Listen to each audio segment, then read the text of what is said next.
ગુજરાત સાથે હું છું સિદ્ધાર્થ ધોળકિયા। સમાચારોની શરૂઆત કરીએ ગાંધીનગરથી। ગાંધીનગરમાં વેલેન્ટાઇન ડેનો વિરોધ થયો। દંડા લઈને આવેલા બજરંગ દળના કાર્યકર્તાઓએ બાગમાં બેઠેલા યુગલોને ભગાડ્યા। દેશ સહિત વિશ્વમાં વેલેન્ટાઇન ડેની ઉજવણી કરવામાં આવી રહી છે, ત્યારે ગાંધીનગરમાં બજરંગ દળના કાર્યકરોએ વેલેન્ટાઇન ડેનો વિરોધ કર્યો છે।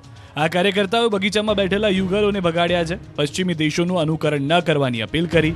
બજરંગ દળના કાર્યકર્તાઓ ગાંધીનગરના બગીચામાં ફરી વળ્યા। મોટી સંખ્યામાં યુવાનો હાથમાં દંડા લઈને ખીસ પહેરીને બાગમાં અચાનક ત્રાટક્યા। બજરંગ દળના કાર્યકરો વેલેન્ટાઇન ડેના વિરોધમાં ઉતરી આવતા યુગલોમાં અફરાતફરીનો માહોલ સર્જાયો। ગાંધીનગર ઉપરાંત અન્ય શહેરોમાં પણ બજરંગ દળના કાર્યકરો વેલેન્ટાઇન ડેનો વિરોધ કરી રહ્યા છે। મહત્વનું છે કે આ વખતે પણ એનિમલ વેલફેર બોર્ડે 14 ફેબ્રુઆરીને ગાય હક ડે તરીકે ઉજવવાની જાહેરાત કરી હતી, પરંતુ હંગામા બાદ તે પાછી ખેંચી લેવામાં આવી હતી। વાવના અકોલી વનીકરણમાં લાગી આફતની આગ। જોતજોતામાં તો 3 હેક્ટરમાં આગ ફેલાઈ ગઈ। જંગલમાં લાગેલી ભીષણ આગની જ્વાળાઓએ વન વિભાગને દોડતું કરી દીધું।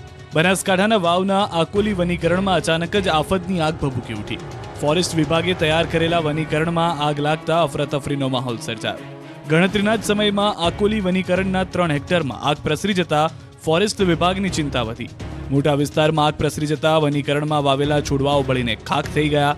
બીજી તરફ આગ પર કાબુ મેળવવા થરાદથી ફાયર ફાઇટરની ટીમ પહોંચી। 3 હેક્ટરમાં આગ પ્રસરી હોવાથી ફાયરની ટીમને પણ આગને કાબૂમાં લેવા માટે ભારે જહેમત ઉઠાવવી પડી।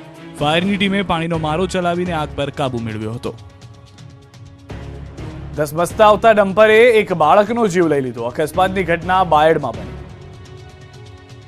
બાયડ સાંઢવા રોડ પર ગમકવાર અકસ્માત સર્જાયો। એક તરફ એક બાળક રોડ ક્રોસ કરી રહ્યું હતું, ત્યારે જ આ રોડ પર ધસમસતું મોતનું ડમ્પર આવ્યું। માતેલા સાંઢની જેમ આવી રહેલા ડમ્પરે બાળકને એવું તોડફેટે લીધું કે ઘટના સ્થળે જ બાળકનું પ્રાણ પંખેરું ઉડી ગયું। સાંઢવા રોડ પરના તલોદ પાટિયા પાસે આ દુર્ઘટના બની। અકસ્માત બાદ બાળકને હોસ્પિટલ પહોંચાડવા 108ને પણ બોલાવી, પરંતુ હોસ્પિટલ પહોંચતા પહેલા જ બાળકે દમ તોડી દીધો। અકસ્માત બાદ સ્થળ પર લોકોના ટોળે ટોળા ઉમટી પડ્યા। દ્રશ્યોમાં જોઈ શકાય છે કે રસ્તા પર મોટી સંખ્યામાં લોકો એકઠા થયા હતા। બીજી તરફ અકસ્માત બાદ પોલીસ પણ ઘટના સ્થળે પહોંચી ગઈ અને ડમ્પર ચાલકને પકડી પાડીને વધુ કાર્યવાહી હાથ ધરી।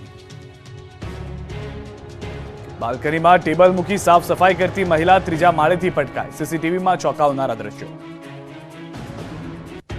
સુરતમાં ત્રીજા માળેથી નીચે પટકાતા એક મહિલાનું મોત નીપજતા ચકચાર મચી। આ મહિલા ઘરમાં સાફ સફાઈ કરી રહી હતી, એ દરમિયાન આ ઘટના બની। ઘરમાં સાફ સફાઈ કરી રહેલી મહિલા અચાનક જ ત્રીજા માળેથી નીચે પટકાઈ। આ ઘટનામાં ગંભીર રીતે ઘાયલ મહિલાનું મોત નીપજ્યું। મહિલા ઉપરથી પટકાઈ તેના સીસીટીવી પણ સામે આવ્યા। ઘરની સાફ સફાઈ માટે મહિલા બાલ્કનીમાં ટેબલ પર ચડી સાફ સફાઈ કરી રહી હતી।